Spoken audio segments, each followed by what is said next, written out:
Assalamualaikum. Hai, calon pemimpin dunia. Apa kabar? Masih tetap setia menjaga protokol kesehatan, bukan? Saya percaya pasti masih. Ayo, kita belajar antropologi lagi. Materi kita kali ini adalah tentang diferensiasi religi atau diferensiasi agama.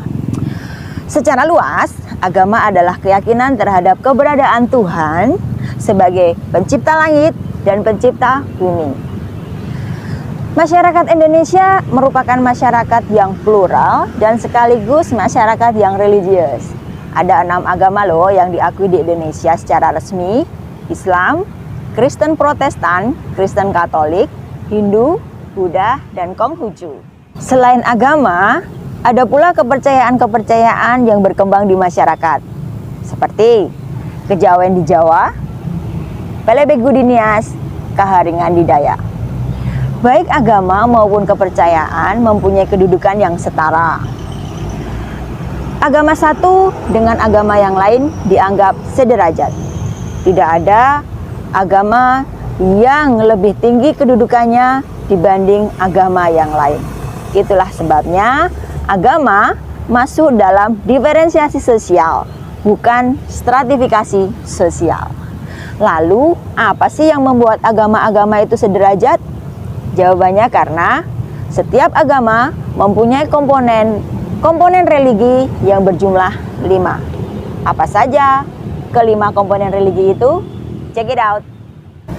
Unsur atau komponen religi yaitu 1. Emosi keagamaan, 2. Sistem kepercayaan, 3. Sistem ritus dan upacara, 4. Peralatan ritus dan upacara.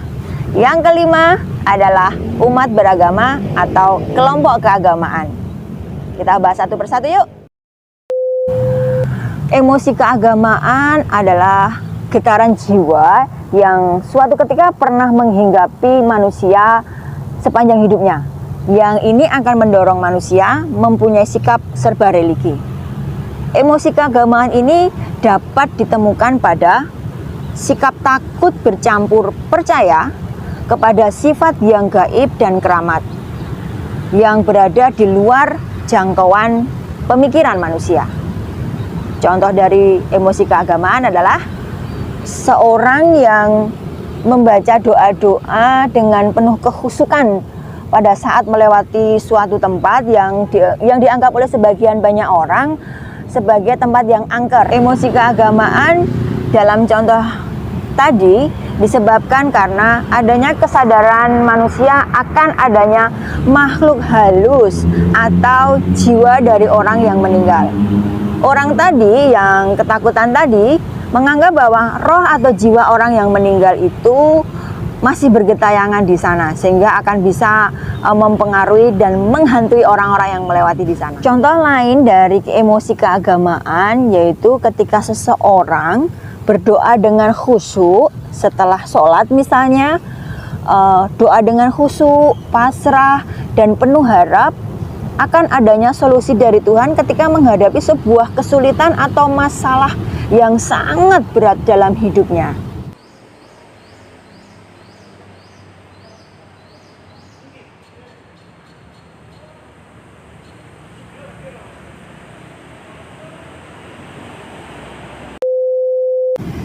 Sistem kepercayaan. Sistem kepercayaan ini menyangkut gagasan manusia mengenai keyakinan dan konsepsi tentang 1. Sifat-sifat Tuhan, misalnya Maha Pengasih, Maha Penyayang, Maha Esa. 2. Dunia gaib. Dunia gaib ini terdiri dari makhluk halus, bisa berupa roh-roh orang yang telah meninggal atau roh-roh para leluhur, bisa pula jin yang baik maupun yang jahat. Bisa pula kekuatan-kekuatan sakti yang berguna maupun kekuatan-kekuatan sakti yang menyebabkan bencana. Yang ketiga, dewa-dewa. Nah, di sini ada dewa-dewa yang baik, ada pula dewa-dewa yang tidak baik alias jahat. Yang keempat, kesusastraan suci. Kitab suci itu merupakan salah satu contoh dari kesusastraan suci. termasuk pula dongeng-dongeng tentang orang-orang suci.